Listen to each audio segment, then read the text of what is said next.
Welcome back to episode 6 of Lighten Up, the Law of Attraction Meets Everyday Living. I'm your host and Law of Attraction Specialist, Ronnie Calla. We'll have the brilliant Tamara with us today, and we're diving into divine partnerships, manifesting love, and what it truly means to attract a relationship that is aligned with your soul path. Last week was all about radical self-love. This week is about how that self-love translates into conscious, expansive relationships. With over 15 years and 20,000 hours of transforming lives around the world, Tamara has created a proven methodology that isn't just about mindset shifts, but about living in a completely new way, a way that will guide you to your power and activate collective consciousness. So if you're ready to uplevel your current partnership or manifest an expansive relationship, this episode is for you. Before we dive into all that, we have to go over the news this week because there are some fun little gems in here. Woo! Let's hit the news. Let's hit it hard. Number one, the number one Tesla investor has called for Elon Musk to step down as boss. We knew this was coming. We knew that March was a downhill time for Elon Musk based on his astrology. It's a rocky roller coaster. People are gonna get their shit handed to them. Shit's gonna change. We're 10 days left in March. This is when it happens. And yes, please, by all means, get rid of Elon. Ramble. Here's one you may not have had on your bingo card. A French member of parliament is calling on the United States to return the Statue of Liberty. Yes. Do we think it'll happen? Probably not. Are we excited for the notion? Yes. Do we agree with France? Yes. Lady Liberty is calling her parents Mom, can you come pick me up? I don't like the United States anymore.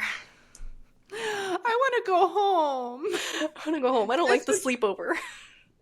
Just happened this week. Yes. Yep, that was exactly what happened. Yes. Yeah. So the sleepover has gone bad. I'm ready to go home. Thanks, Mom. Yes. A Vancouver International Auto Show just happened, and they removed Tesla from its event, saying their primary concern was the safety of the attendees and the exhibitors. Yeah. So, putting aside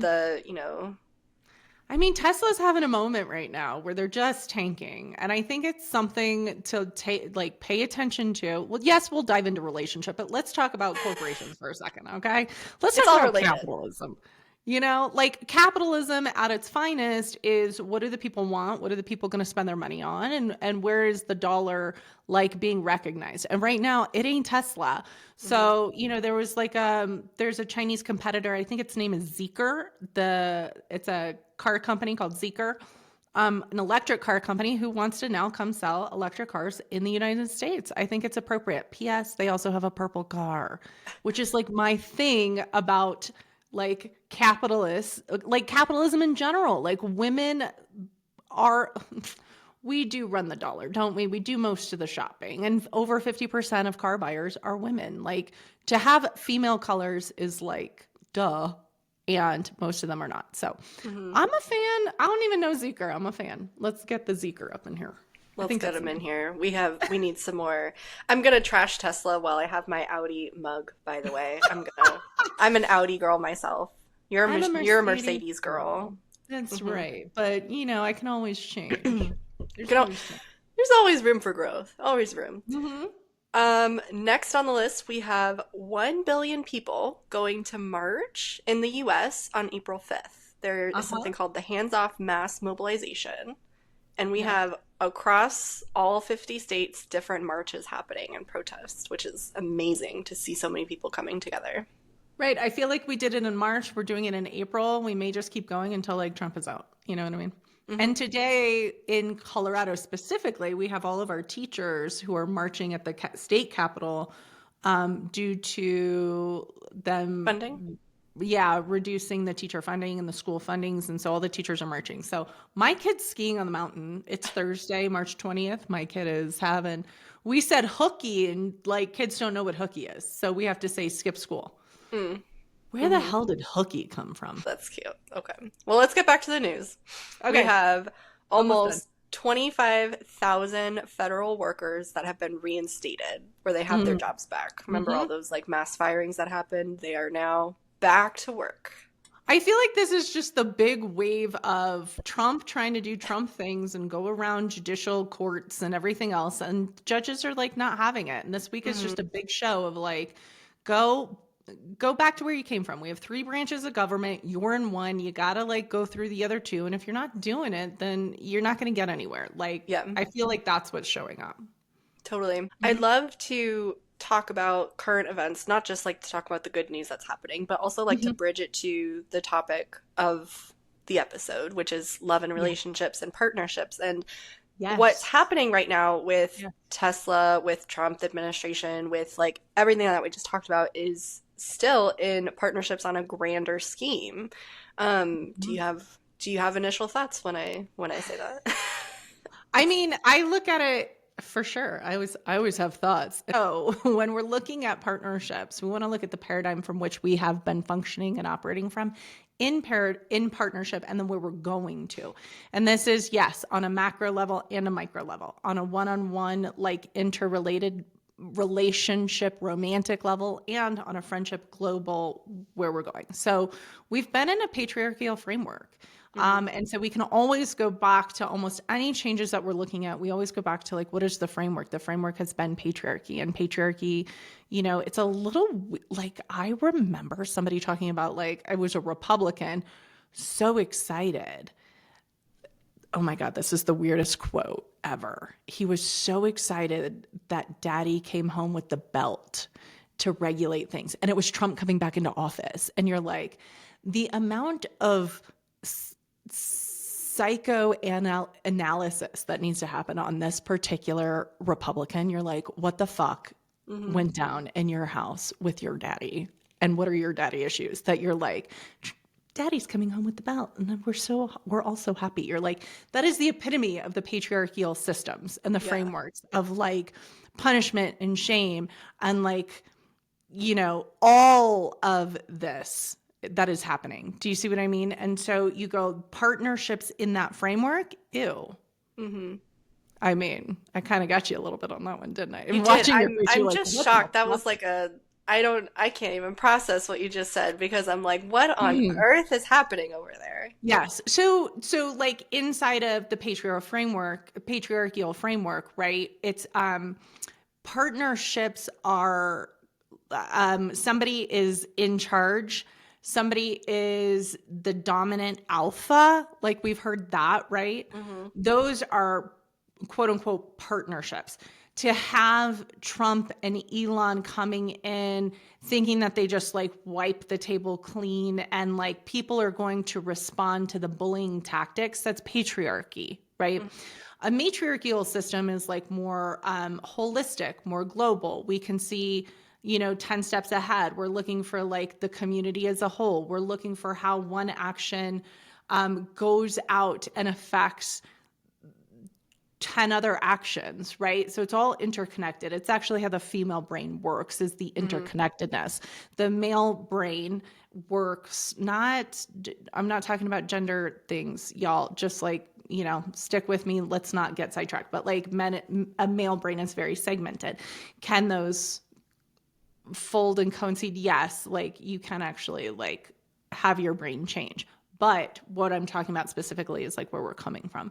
So Hmm. this is like, I would say a last straw for the patriarchy to come out and really like hissy fit itself as the matriarchy rises, as women start to take over, as women are creating something new, which creates better partnerships and relationships. So if you look at what Claudia Scheibaum's doing on a global scale, she's creating new, like, cohesive partnerships, thinking about new framework to partner with and being like, look, you and your daddy issues and your patriarchal bullshit, like we're just not going to play.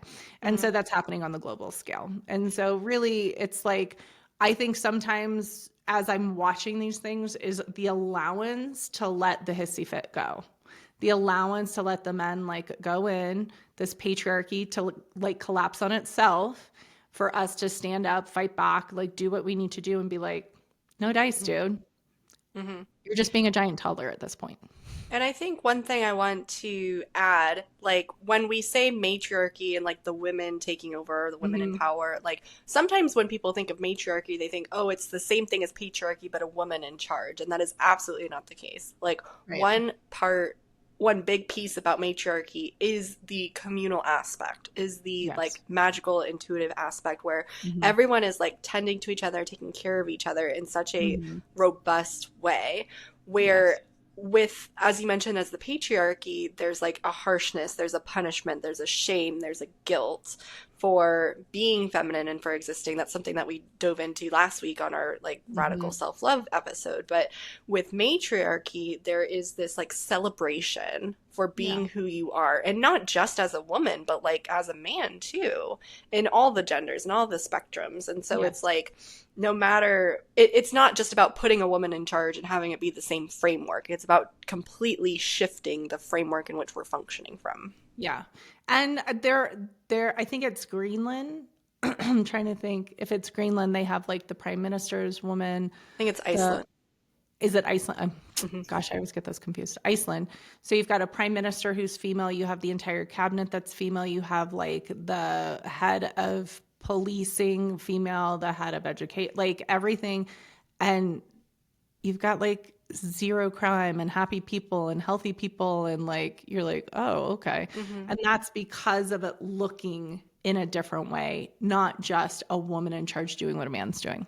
Hmm. So, yeah. Exactly. So I want to dive into like divine union and divine partnerships and what that actually looks like. And one resource that I'm pulling from is this Mhm. book, All About Love by Bell Hooks. Something Oh, it's that my fave. Did we mention that on the last podcast too? I I feel like we did. maybe we did, maybe we Okay. did. It's my Um, fave.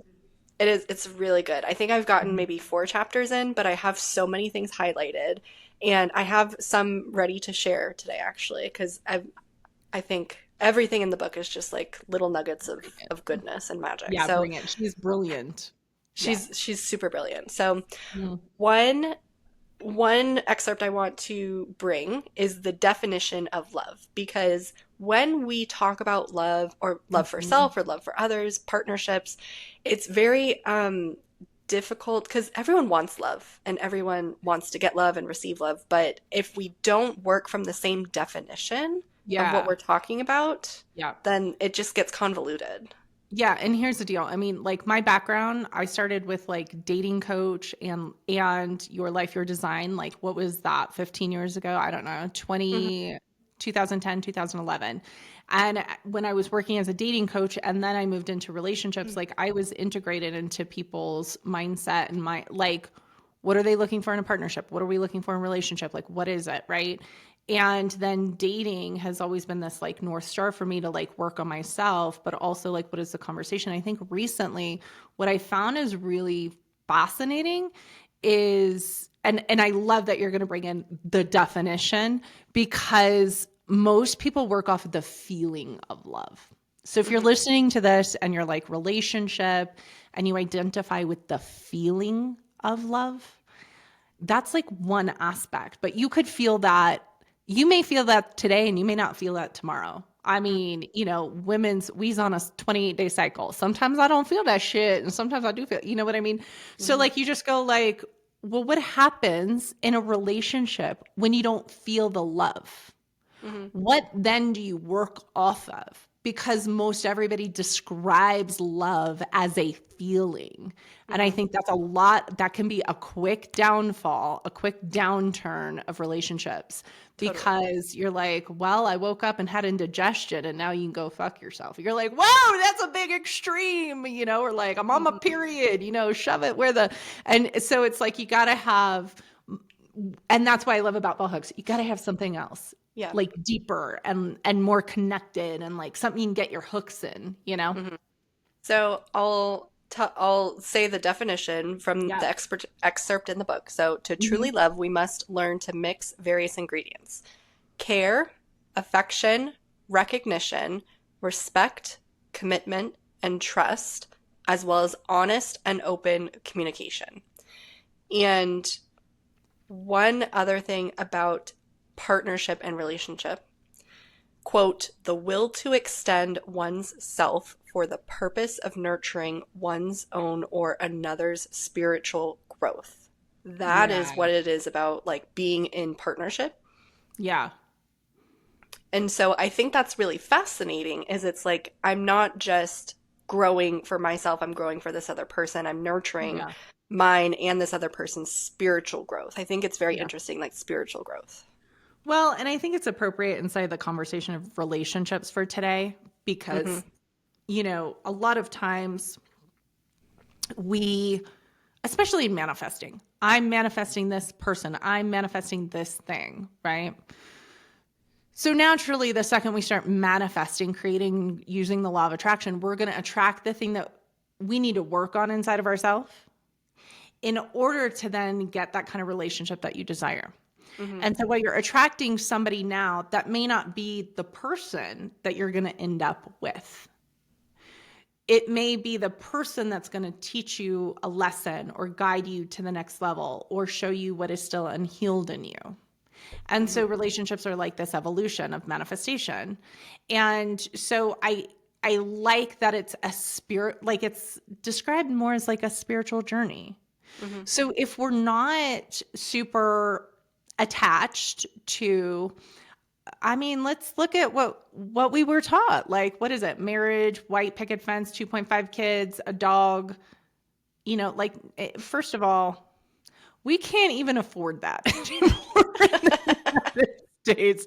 Like, what the fuck? Like, nobody can afford. People are like, a white picket fence? Who's got money for that shit? 2.5 kids. I got a half. I'm good. I mean, it's like, that's just not the thing. Hmm. And so to have it be like, that's in the background of the framework. If we don't even, you first have to just analyze that. You first just have to like break that down. And then to go like, this is a spiritual journey.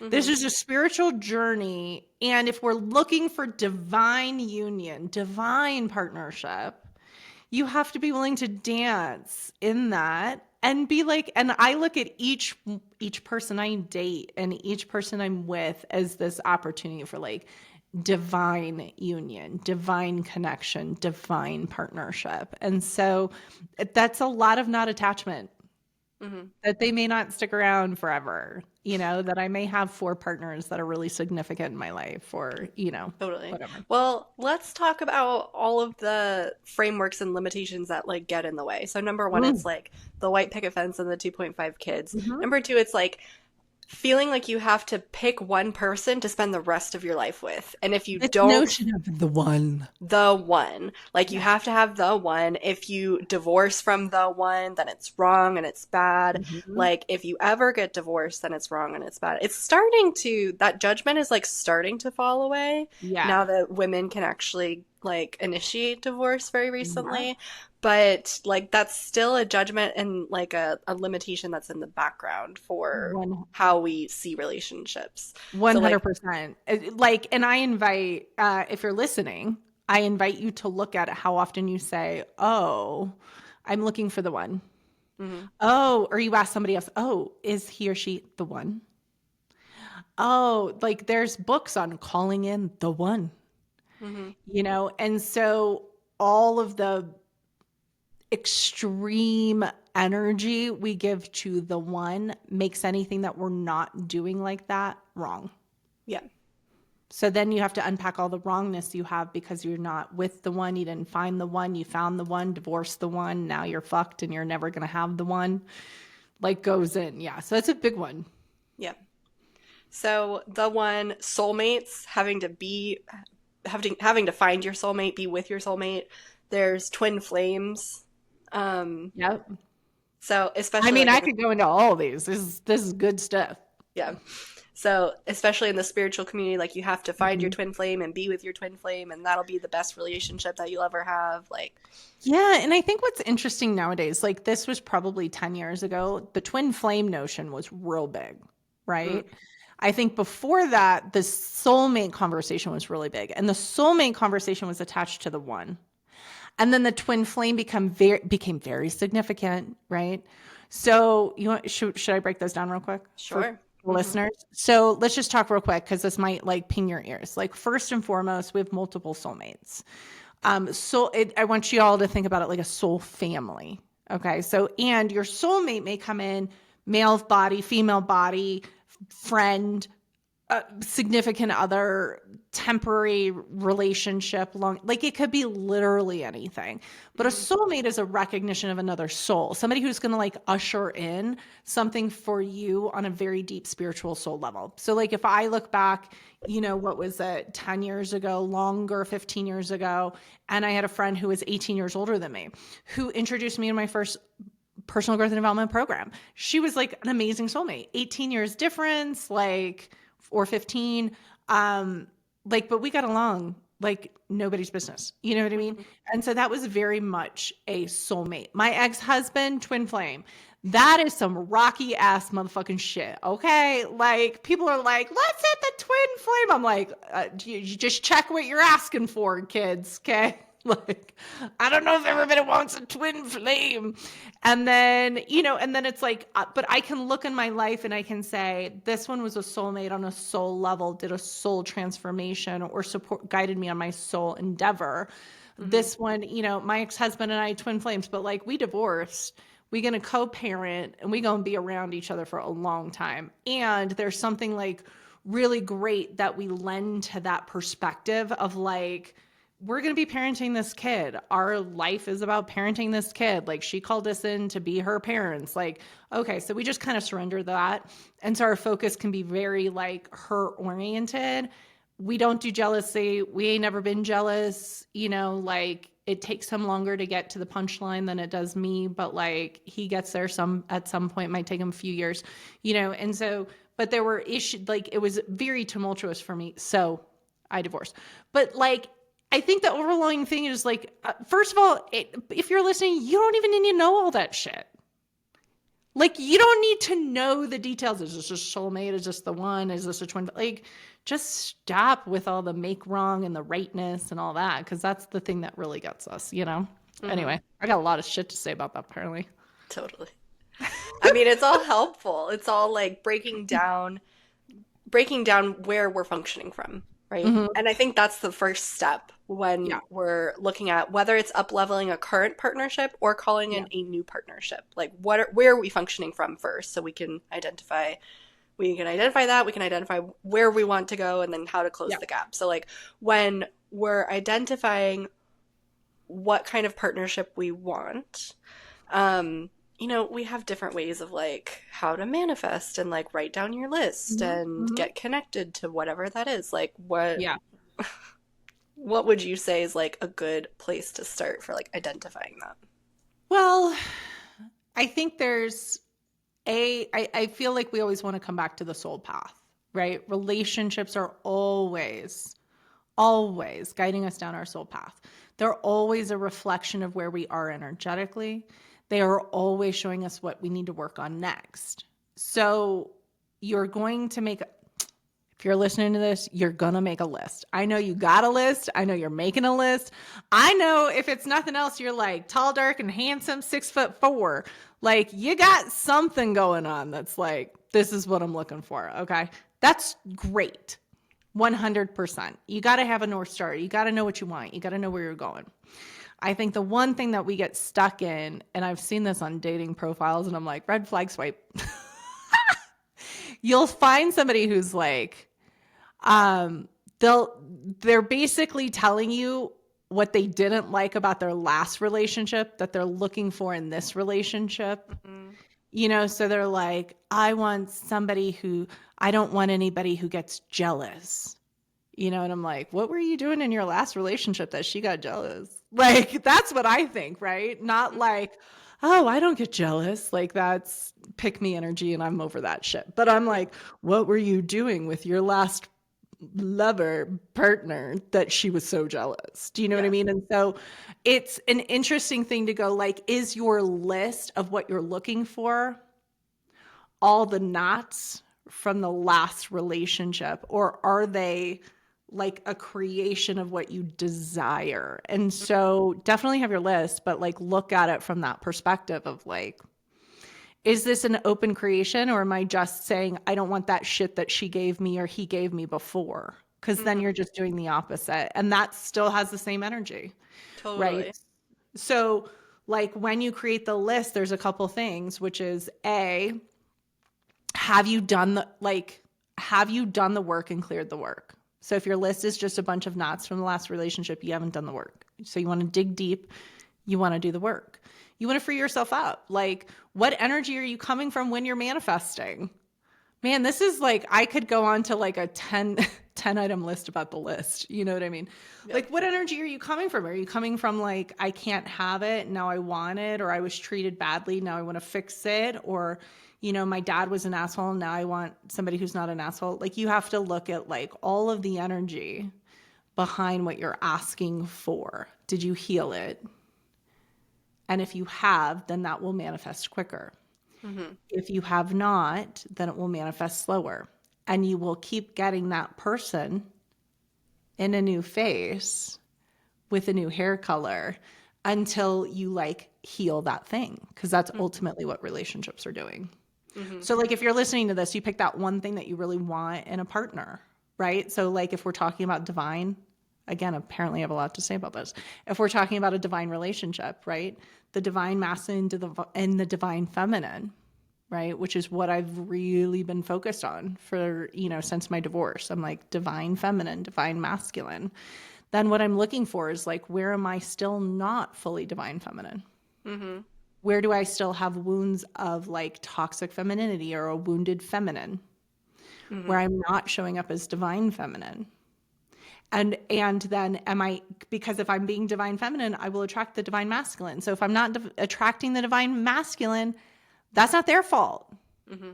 That's not them.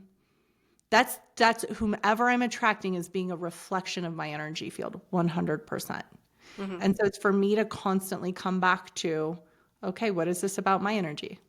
I need you to say that again. Oh shit. Okay. Whoever I'm Yes. attracting is a reflection of my energy field. I don't need to say it. You said it. Okay. Okay. Well, I'm saying it so you don't have to say it again because I think that's a great takeaway and a great thing to look at is like Yes. whatever I don't want to say concerns, but like in the partner that you're attracting, if you're like, oh, I Yeah. don't like this thing, or they do this and I don't like that, and oh, we Yeah. have to break up because XYZ, like looking at it as if it's a mirror is Yes. such a game changer. And not just in romantic partnerships, but like in anybody. Like, oh, my mom's pissing me off today. My so and Yes. so, my coworker, Bob's being a real Mm-hmm. asshole. Like, Yeah. consider that it's a reflection of your energy field and your alignment. And not in like a make wrong way, like there's something wrong with you, but Yeah. oh, like what is there to look at? Like, what is there for me to shift or change? Like, to have this not happen again? Yes. Well, because again, law of attraction 101, you're always attracting the energy you are, you know? So it's like, oh, again, if I'm not in divine feminine and somebody's not showing up in their divine masculine, Mm-hmm. that's about my energy. Mm-hmm. So what do I have to learn? Do I have to learn to be more fierce in my speaking, ask for what I want, sit back and receive, like trust that he's got this? What energy was I in when we got together? That's also Mm-hmm. another one. If you're actively changing and shifting, then when your energy changes, sometimes they're still in the old energy and you Mm-hmm. may be done, you know? So, 100% everything we attract is always about our energy, especially relationships, Mm-hmm. especially partnerships, especially friendships, especially those relationships. I want to debunk something too because we had a client that was in a relationship and she was like, well, I'm in my divine feminine, but he's not in his divine masculine, Hmm. and we're not in balance. Or do you remember what I'm trying to say? Maybe not. I mean, I'm super, yeah, let's dive in. I don't Okay. remember the person, but like, let's go for it. I might in the middle of it. Okay. Yeah. Well, I'm curious because I'm just curious what your thoughts Please. are with like Please. if when we're looking at this balance of divine feminine, divine masculine, like I have to be in my divine feminine, I need them to be in their divine masculine, and then if they're not, then the Mhm. relationship's not working, or like whatever Um, the balance is and whatever the balance looks like. well, I think so. Again, I look at myself. I can look at myself very easily in that because I can say, okay, if if I'm saying I'm in my divine feminine and they're not in their divine masculine, either we got together and it was a match and then I changed and he didn't change with me. That's a possibility. Okay. Or I'm stepping over shit I need to work on, which might be the case. Do you see what I mean? So, with my ex-husband, I was very much interested in like, what is my energy and how am I providing, and what is my energy and what is it attracting in him, and what is my like consistently. And I did work on myself to the point where we were like no longer a match. And he would say the same thing, right? Like I would just obsessed with working on myself and changing my energy. But like one of the benefits of having him around during that time is I wouldn't have grown my company to the amount I did. I wouldn't have stepped into the abundance I did. I wouldn't have played with the energy of money as I did, because when my daughter was 4 months old, he lost his job. So I stepped in as the provider. And when I stepped in as a provider, I got to master the energy of money and I got to build wealth and I got to do all these things, right? So I can't look at it and be like, well, you really screwed the pooch because you didn't step into the thing. Because what also happened is I got to learn all those things about myself to move forward, right? So I think a lot of times we're in victim energy, and I know people don't come for me. If you want to come for me, it's fine. But like, that victim energy can be really sneaky. And the victim energy can be like, oh, he's not, or she's not, or whatever, instead of going like, well, what's my energy that I'm attracting it? And what am I choosing to be in? And am I having straight conversations? And are we like, do you desire a partner to grow with you? If you desire a partner to grow with you and that person's never been interested in growth and that's a priority for you, then it's not a match. If you can be accepting of like, that person's on their path and I'm on my path and I'm growing, and like they're going to expand just because I'm growing, and maybe it all works out. And maybe that's the path.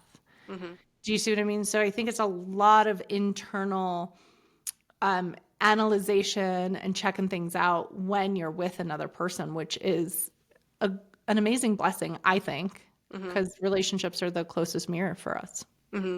And there's two things I want to say. So Yeah. regarding divine feminine and divine masculine, it is also not like I need to 100% be in my divine feminine. They need to 100% be in their divine masculine. There is a balance within self and on an individual scale, like the balance between the divine feminine and masculine energies of like the masculine being like the divine doing, the divine action, the feminine being like the receiving and the magic and the intuition. And so like it's a balance within self, and then it's a balance within the relationship too. The second thing I want to say, well, and just to piggyback on that, no, because that's great. But I think what people want to know, or what I would want the listeners to know and hear, is like, life is a journey. Like, unless you've left the body, you're levitating and you've transcended all human limitations and you've dissolved like Yogananda. Like, unless you've done that, there's still work to do. And so it's like this thinking of like, when I get here, then I'll have this. And it's just not how it works. Like, you can actively anchor in divine feminine like I do. And then I still go back and go, okay, I can see where I'm not here and I'm still working on this. And I need to learn to receive here. And like, my new dude is like, he's working on actively anchoring on all that divine masculine. And like, we get to talk about it. And like, that's super fun. But, to think like you should be here, and since you're not there, you're not taking care of me, and then this isn't going to work out. That is just a lot of patriarchal bullshit. And like, really, that's survival. And so that's a human trying to survive or predict the future. And, if y'all are trying to predict the future and like guess the outcome of this, and like you kill it off before it breathes, like that's your survival mechanism. And that's just you in your head. And so divine feminine, divine masculine doesn't lie in our calculation and computation in our brain. It lies in our heart. It lies in our energetic field. It lives in the bigger picture. And so like, if you want to be in that, you have to constantly go back into your heart space and constantly go back into your energy field and get yourself out of the head,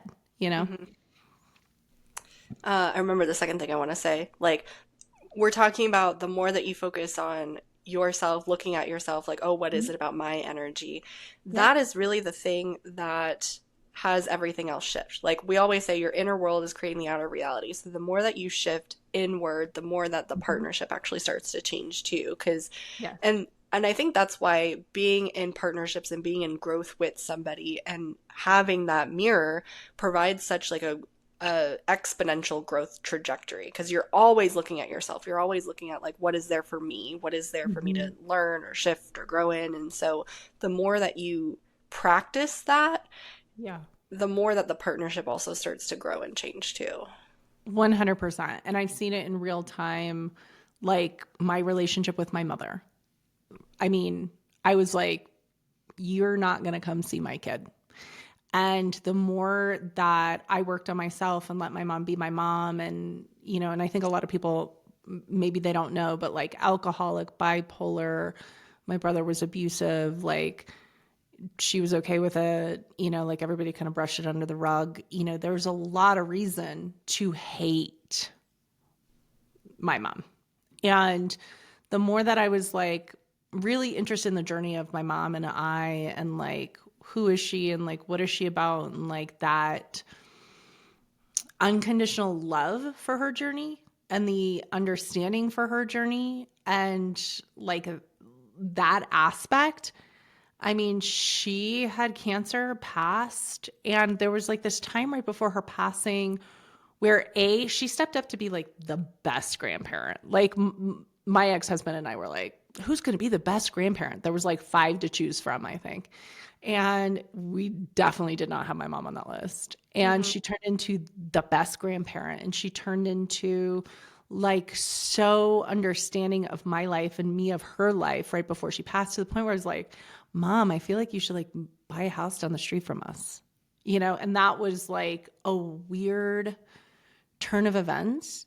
And Mm-hmm. my mom didn't change. My mom never did a program, never read a self-help book from what I know, like never.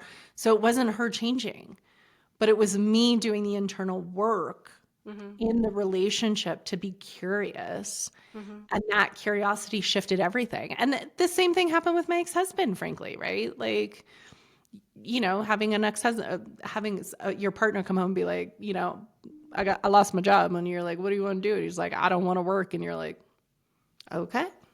Mm-hmm. And like taking that on and being curious about what he would want and how that would go. And, what is my role? And like me shifting and changing provided an amazing outcome of me mastering energy and money and growing a business that I wouldn't have had the fire under my ass to do otherwise. And I work really good with a fire under my ass. So there you have Mm-hmm. it.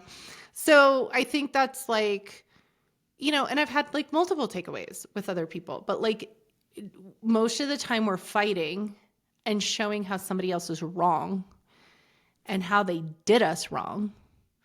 And we get stuck in that loop instead of being like, why would I attract this? Mm-hmm. What's that?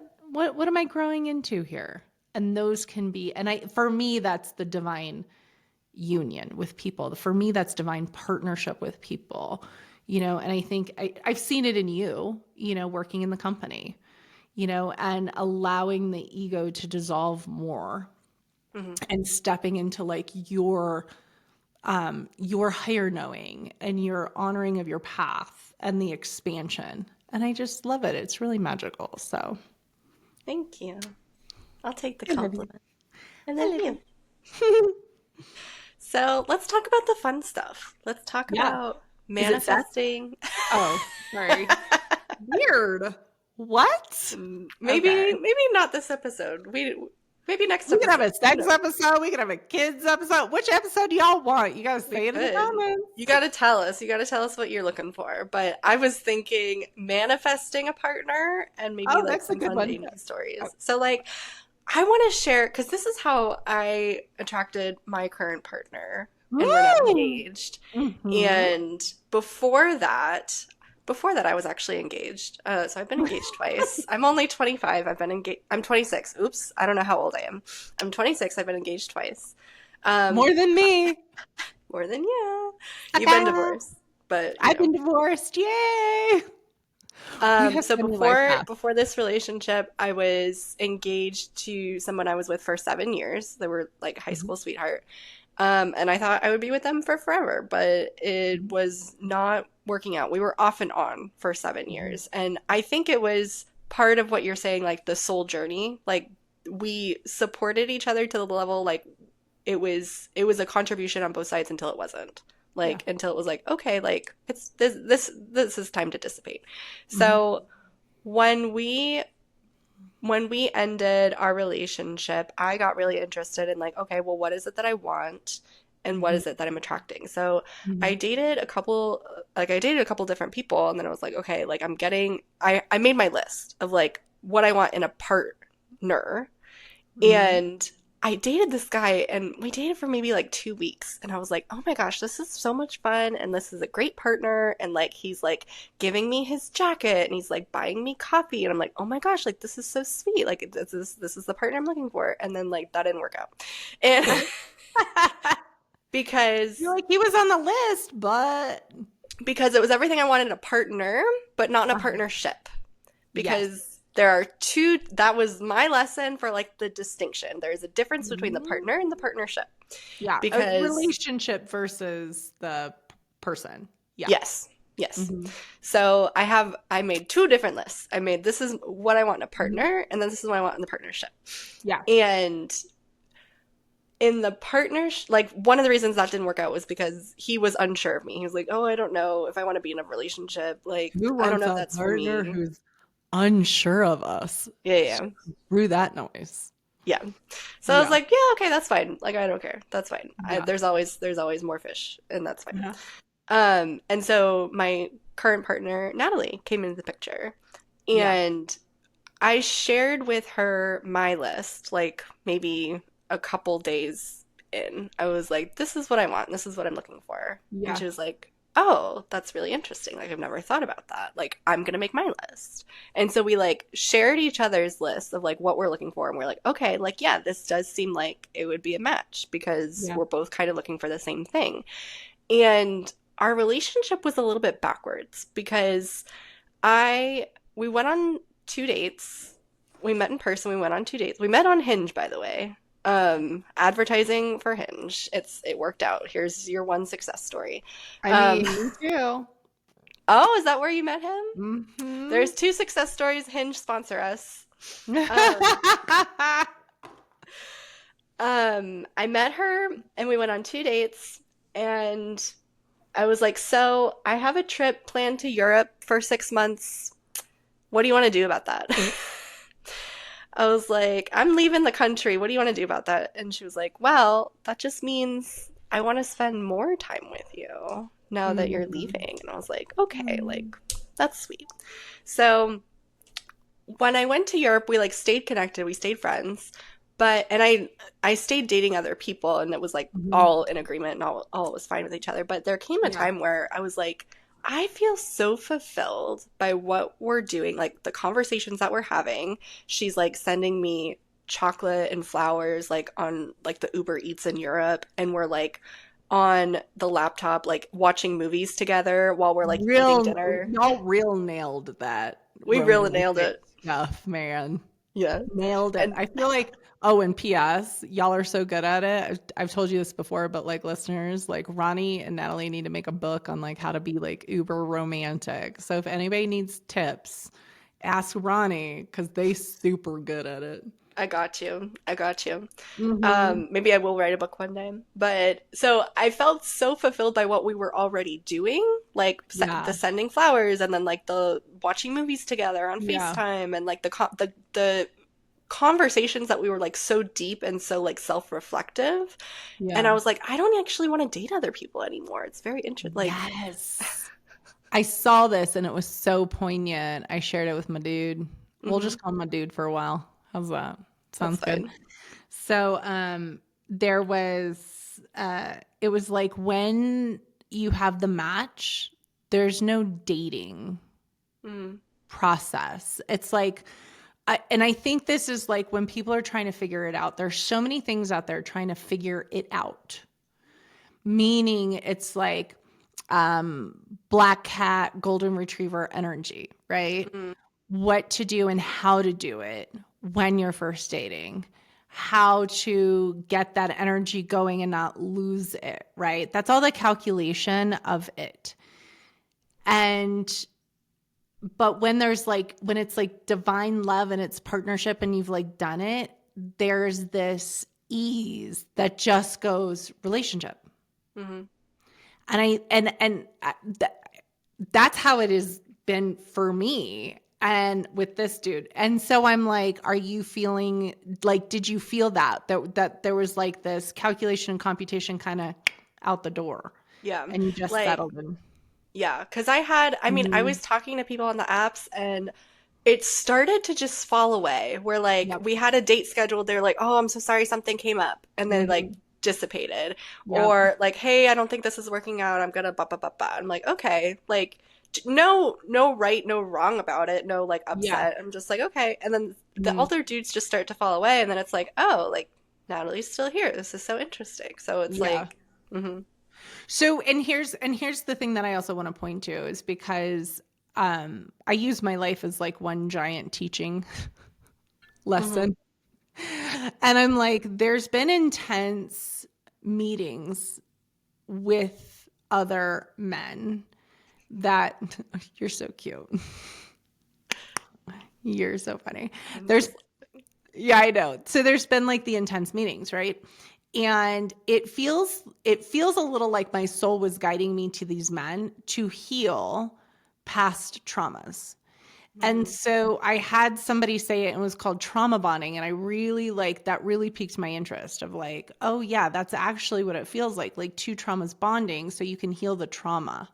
mm, Right. And so it was like, okay, if you're doing your work and you're paying attention, you're attracting somebody and there's like some stuff that's getting brought up for you or like ping for you and was really intense in the beginning, like that's like that trauma bonding, right? Whereas there's a difference when you've kind of gone through those phases and there's like an ease of like, well, this is super like connected and easy and checks all the boxes and does all the things. And like, is it perfect? No. Are we willing to like have conversations? Yes. Is mm-hmm. there this intense, like, not necessarily like, so it's a different energy. And so I'm pointing, I can sense that about you and Natalie and I can sense that about me and my dude a little bit. But like, do you like when I say that, does that resonate for you too? Yeah, totally. Yeah. Cool. So there you go. There you go. There you Well, go. Different way of so interacting with it. Yeah. so when you're looking at manifesting a Mm-hmm. new, either it could be a new partner or it Mm-hmm. could be up-leveling your current partnership. Because like we just Mm-hmm. redid our list like a couple months ago. Like, hey, we haven't Yeah. looked at this in a while. We Yeah. have a lot of the things that are on our list already. Like, what do we want next? Like now that we're Yeah. living together, now that we're engaged, like what is it? It's changed since we were doing long distance. Yeah. So you can do this if you have a current partner and you want to like up level it in some way. So you make your list of like what you want in a partner and then what you want in a partnership. Mm-hmm. And I'd love to hear like your thoughts because it's like being specific and then being patient and then having your must-haves and your can't stands. Like because you have a particular intention when you do that. Yeah. So when I first started training people in this, it was definitely like must-haves, can't stands, how specific you're gonna get. And so I would invite y'all to listen to this like if you're looking for a 1982 Volkswagen Beetle with lime green exterior, purple interior, and black rims, it's not that it doesn't exist, but super specific, very outlandish. It's going to take some time for you to like come across that. That's all you just want to know, right?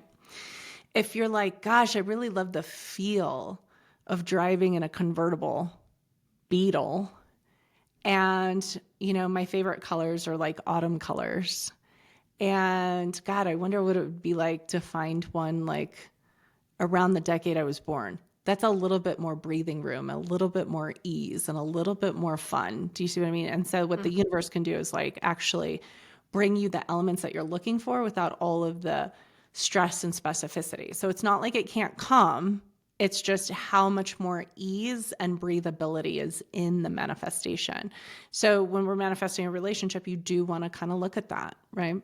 Mm-hmm. I've always had this desire to build with somebody and to create with somebody. I'm just like a fucking creator. I'm like, you sit anybody in front of me, I'm like, you want to create something? Let's do it, you know? So to have that in a relationship has been important. And I also haven't always attracted that, which is Mm-hmm. interesting. Do you see what I mean? And so when I'm not attracting it, so this is what you want to look at. You have the list, how much breathability is in it, right? I kind of like that. It gives some space. And then you go, if I'm not attracting it, why? So for me, if I have a real control aspect in my DNA, let's say, I've been taught to control everything, and then you're like, I'm going to build with somebody. Well, I might be cutting it off because of my need to control everything. Mm-hmm. So you're not getting like, it's like, does the building with somebody with ease and flow and divine union like contradict this control thing in me? Mm-hmm. If so, then you're going to attract somebody. You're going to be noticing your control aspect. Then you can clear the control aspect Mm-hmm. so that you can have this thing that has more ease and breathability. So it's the how long, right? I think a lot of times we make the list and then we look at the list and we obsess over the list, and we're going to look at the list in the morning, we're going to look at the list at night, and then we're going to keep coming back to the list. Then we're going to focus on all the ways that we don't have the list, which is going to bring us more of not the list. And as you obsess over not having the list, you're going to create more not the list. And the more that you want the list and you desire for the list and you want to have the list, you're like, all you're doing is creating not the list. And you Yeah. just don't know that, right? So there is an element of like, okay, I know what I'm looking for. I know this energy of it. I feel this energy of it. And I trust that like I've activated it. Universe has my back and it's coming to me. And that's it. And so there's this trust element. So you want to look at, first is, if you have control and you want freedom in building, you're going to have an issue. That's Mm-hmm. just mine. I'm not saying that's yours, listener, Just but it could you. be. You're the only one. It's just me. Definitely not yours, listener. It's just mine. So you go like, okay, I'm going to work on that thing. I have breathability. I trust the universe is bringing it to me because I set the intention. I'm fucking infinite, right? So I trust it. And then I think there's this element of, and this is really important. Are you showing up like the thing that you want? And this is twofold. So if you want ease and divine union, then are you showing up as ease and divine union, period? Mm-hmm. If I'm like, I want a divine masculine, am I showing up to receive that divine masculine as the divine feminine? Mm-hmm. So that's really key. So you're like, look, am I showing up as a good partner because I want a partner to build with? If no, go fucking work on being a great partner. If you want somebody who's going to like be patient and understanding with you, go be patient and understanding. With And yourself too. 100%, 100%, right? And then you're like, okay, I want this masculine person who's going to like do all these magical masculine things. Are you being the divine feminine to receive it? If not, that's about you again. Do you see what I mean? Mm-hmm. So this is like how we align for that thing that we desire most. And Mm-hmm. so I think there's probably 3 or 4 elements I just said that people can write down. Totally. I want to also bring in because a lot of people have trouble creating the thing that they want. Mm-hmm. And especially, we talked earlier about like the not what we want. Well, I don't want a partner that's going to get jealous. I don't want a partner that's going to do this. Or we're creating an avoidance of the thing that we don't want. Like, I want a partner like this because I don't want this. So, there's a quote from All About Love, and I want to share it. So it's quote, "Most of us live relatively decent, somewhat satisfying lives, even if we often feel that love is lacking. In these Mm-hmm. relationships, we share genuine affection and or care. For most of us, that feels like enough because it is usually a lot more than we received in our families of origin." Uh-huh. So, as we are looking at what do we want in a relationship, we often look at affection or care or the feeling of love. but not the full definition that we talked about earlier, which is like commitment, trust, knowledge, responsibility, respect, like having all of those elements. And what does it look like to actually have all of those elements coinciding together? Yeah. Yeah. And that is the difference. That's the difference between the Beyond Human method and something else out there, right? Because if you're looking from the past framework of human limitation, that it's better, or they're like caring for, or it's a little, it's better than my dad, it's better than my mom, it's better than their relationship. If you're saying the word better, you're still in some human limited framework. And Whereas if you're comparing it to something. Yes. Whereas if you go based off of, and this is why I love Bell Hook's writing, is because it's such an infinite place to stand that you could have the care, attention, knowledge, right? Like somebody who knows you, somebody who deeply cares for you, somebody who's affectionate towards you, right? Who like it is in that way. That sometimes is a mind-blowing, infinite example of what love could be. And that's what I'm fucking here for, you know? Like that's why I love that book. I have recommended in the past 5 love languages. Now there's like 6. I don't know. Add in tacos, that's 7. Who the fuck knows? You know, you got like attachment style theory. You have these books, they were all written by men in a patriarchal framework. It's limited, is my point. Mm-hmm. Whereas, you know, so it's like, oh, what are your love languages? Bitch, they're all 5. Get in here and like, let's do all of them. Why are we focused on one? That's so limited. Why do I have to settle for just this? I don't want to settle, right? What does it look like to be all the love languages? And what does it look to live in that love expansive state? And that's what Bell Hooks brings, right? So I love that it's an opportunity to even question like, oh, this is a little bit better from the past. This is a little bit different. I'll settle for that. Yeah. Versus I'm going to work on myself. I'm going to be all the love languages. I'm going to be securely attached. I'm going to be like the best version of myself. I'm going to love myself to the core. So if somebody comes in and loves myself to the core, I'm going to focus on that divine union, that divine partnership. I'm going to throw all those rules out that are like, do this and do this and do this in order to get this. Like that's all calculated in order to have something else more expansive and more divine. Yeah. Beautiful. Yeah. Well, before we close out the episode for today, I want to answer some of our questions from our community about divine love and union. So if you have questions, could be about relationships, could be about anything in the whole wide world, you email us, Ronnie, Ronnie, at thebeyondhumanmethod.com. We would be happy to answer your questions on our next episode. So, first question.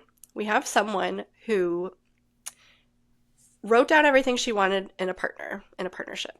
Yes. She had a dream and a vision about the person and went to a hotel and saw them in person. She saw their face. It matched. She had like a intuitive ping about their name. The name matched. Like very magical, very insightful. Yeah. She dated this person and then sexual assault trigger, they molested her child. So now she feels as though she can't trust her intuition because this partner that she manifested ended in such a way. And so now so the question is more about maybe trust. Yeah. But how would you then go back to trusting yourself and your intuition and recovering from that? Well, I think we're going back to the framework of like, there is a one. I'm manifesting the one. And we step over all of the flags that could show up because they're the one. So to question the one, I think is appropriate inside of the things that we're talking about, that there is no the one. What is this person teaching me on my journey right now? Right. And I don't think it's questioning my intuition. I don't think there were enough questions answered. Right. So Why is this person showing up in my field? What is this about? Like, there was a dream and there was a vision and there was a person. That's fine. Was it a premonition of just what was going to happen? How do you know that was the person and the one is my point. Do you see? Mm-hmm. So I think that's a preconceived notion going into it or coming out of it, rather than like, what kind of intuition is this and why is this showing up and like, what is this about? And like digging more into our intuitive capacity versus like a fairy image of it, or an fairy tale experience of it, where we step over red flags or other intuitions or other things we need to learn and know. Mm-hmm. That's what I would say. Okay. Yeah. Does that track? Yeah, I think so. Okay. Yeah. Second question. Mm-hmm. So we have someone who has a vision. They're manifesting a partnership. They Yes. have a vision of the partner, of the partnership. They have their list. Now, the non-attachment to what that looks like. How do Yeah. you work on that? You probably got to get non-attached to everything that's happening during your day first.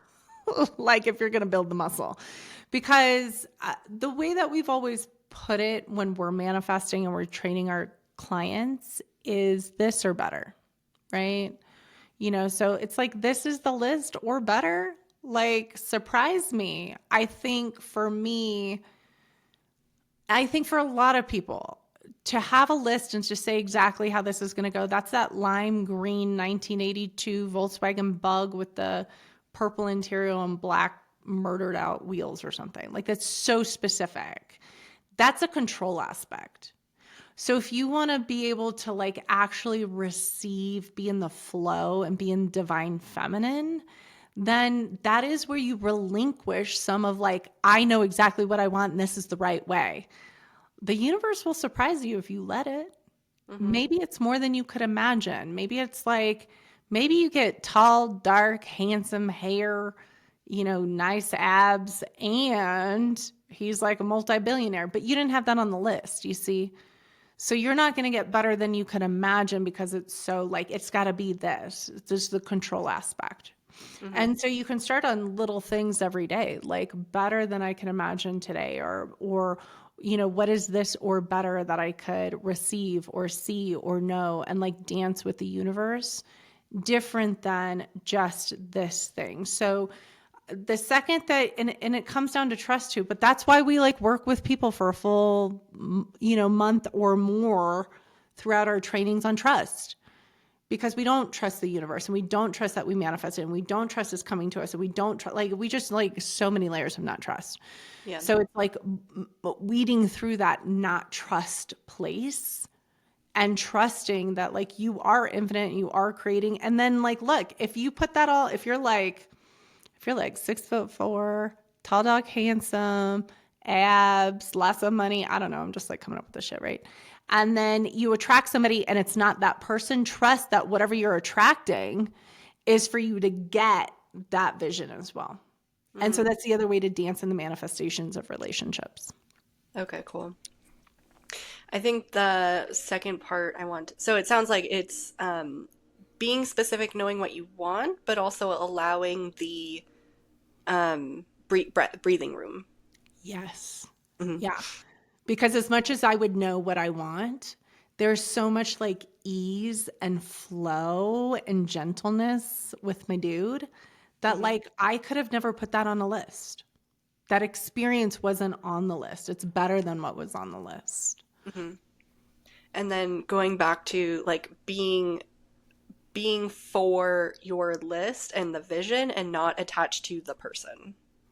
Yeah, because I feel like, you know, look, I told you, I don't know why I swiped on this. Like, he didn't hit the height requirement, didn't hit like the style requirement, didn't hit the liberal, not liberal requirement, didn't hit the stuff all about your checklist as you swipe there left was or right. nothing. And I was like, why am I staring at this dude on Hinge? And I swiped left. I was like, okay. He's like, let's go out. I was like, let's get to know each other first. And he's like, okay. And then we went out and we had like a 6-hour date. And you're like, what in the fuck? Right. And then it was after the 6-hour date. It was so funny. We were talking about this last night, apparently energetically preparing me for this conversation. After the 6-hour date, I was like, okay, that was good. But like, there's some boxes I don't know about because your profile was so slim, you know? And so we went through those things. And that was when he kind of got grilled a little bit. I was like, you said moderate. What's that shit about? Because I'm like super feminist liberal, you know, and turns out he is too. And I was like, oh, well, why'd you say moderate? He's like, I don't know. I was like, okay. And then I was like, tell me about drug use and alcohol use because I don't do shit. And he's like, I am so boring. He's like, I barely drink. And I was like, oh, why didn't you put that on there? He's like, because it messes up the profile. There's too many boxes. Then it's going to have too much in it. And I was like, you're so weird. That's the point. I know. And I was like, it's so weird. And then I was like, how come, like, you seem kind of stylish. How come, like, you had bedhead in all your photos and, like, no style? Like, he's just like, I don't know. And I was just like, literally, he didn't, I don't know why. He just didn't check any of the boxes. It was just like a random swipe. You know what I mean? Mm-hmm. And so I think it's like trusting that and like being pleasantly surprised and like, you know, maybe the universe was like, we're hiding him from all the other ones, just like you looking for that shit. You know what I mean? It's like, this is your guy, you know? And so you just go like, huh, isn't that like a fascinating experience? It's like super fun to be surprised about. Mm-hmm. And that's how intuition shows up, right? For me, that's how intuition shows up, right? So I think the pleasantly surprised is like a fun way to live life.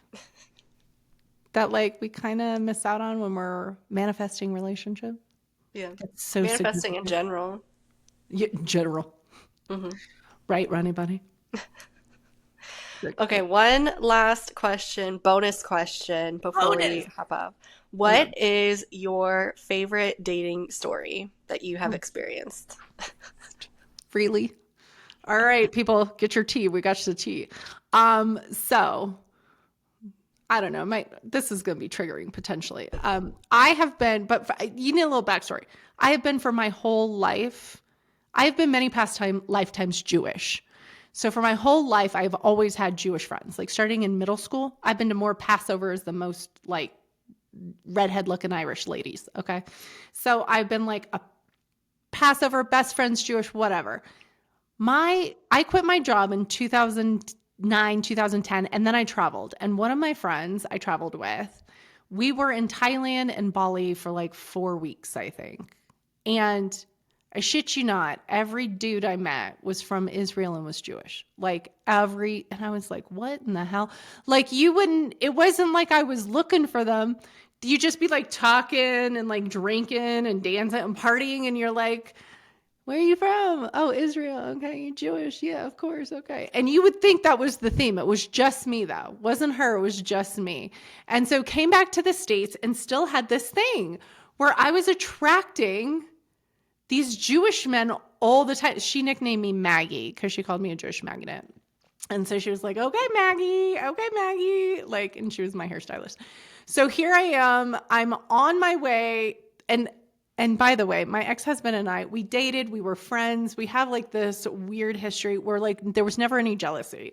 So I'm sleeping on his couch and I'm dating men and we were just friends at the time, I think.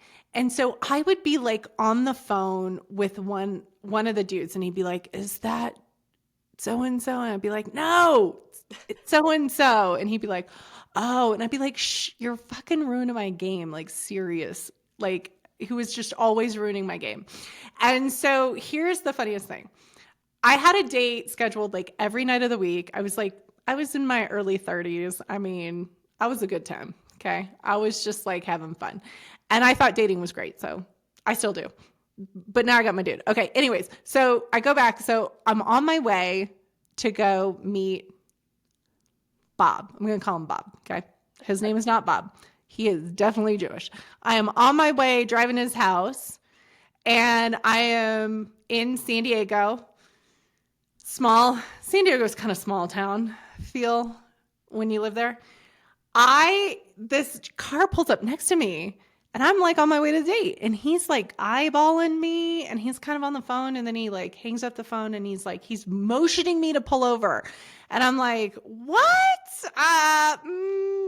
Okay. I'm always a yes. I'm like, I pull over. I'm like, what? He's like, I got to get your number. And I was like, what? And I'm like, is this a thing? This is a thing you do, right? Like, this is a thing. And he's like, no, I was on the phone with a friend. I was like, I'm looking at the most beautiful woman I've ever seen. And he goes, pull over and get her number. And he's like, okay.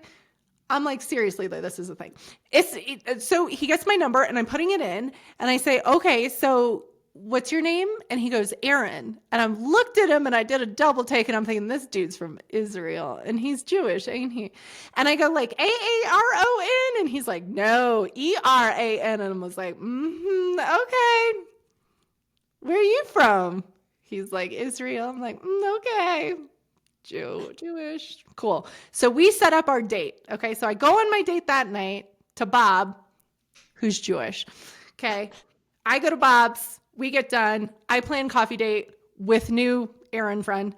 And then we're talking. He's like, let's go look at the surf. And I go, all right. So you're from Israel. You're Jewish. And we're going to look at the surf. I'm like, do you know so-and-so? Who I was also dating, who was an Israeli surfer Jew. And he goes, of course. That's who I was talking to on the phone when I saw you. And I was like, get the fuck. So you were talking to the one dude I was dating while I was going on I was on my way to the other date. And now I'm on the coffee date with you. I'm like, oh, good Lord. And he's like, yeah. Da, da, da, da. I was like, So I call up the guy he was on the phone with. I was like, so I just had coffee with Aaron. And he's like, oh, you should date him. And I was like, did you just hand me off to the other? On top of it, I had 2 other dates that week. One dude shows up. He's got red hair. His last name's Robbins, but he saw my ex-husband's menorah was left down. He's like, oh, you're Jewish too? I'm like, you're Robbins. You have red hair. How can you be Jewish? He's like, my mom's Jewish. And I was like, I got that clearly. So anyways, my Maggie stories were real intense there for a time frame. And then I thought I should take a hiatus and maybe not date so much. Oh my gosh. Anyhow. No men were harmed in the telling of this story. I kept all names secret. Was Aaron secret? Nope. He's never going to listen to this show. That one was for real. Eran. Every time I'm like, what in the world? Anyways. Allegedly his name was. Allegedly. Aaron. And yeah, so my best friends are always Jewish. I love my Jewish community. I was Jewish in a past life. That's the way that goes, not in this one, but I'm here to serve. And I'm married. My ex-husband was Jewish. And free Palestine. Just because we align with the Jewish lineage does not mean we're like #free Palestine. Thank you. All right. We're going to wrap up. Thanks so much for being on with us. We will see you next week. We have a special guest next week. Miss Consciously right. Aaron, if you know her from the Schumann Resonance, tune in and see us next week. Yes. Thank you, darling.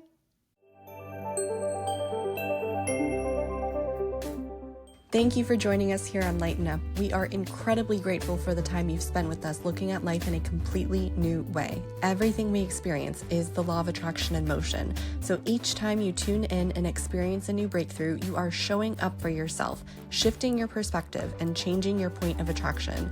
This in itself is a radical act of self-love, to show up for yourself, leave behind old patterns, and commit to a completely new reality. This is how we create global change. Thank you for being part of The Ripple. If today's conversation resonated with you and you want to dive deeper in the methodology, join our Living Beyond Limitations free training series or explore our 20-day free meditation series. Links are in the description. And if you're ready to work with Tamara and I on a more personal level in our flagship program, email me. Remember, we're here every Tuesday with new episodes, so like, subscribe, and keep following for more. Until next time, keep expanding, choosing you, and living beyond your limitations.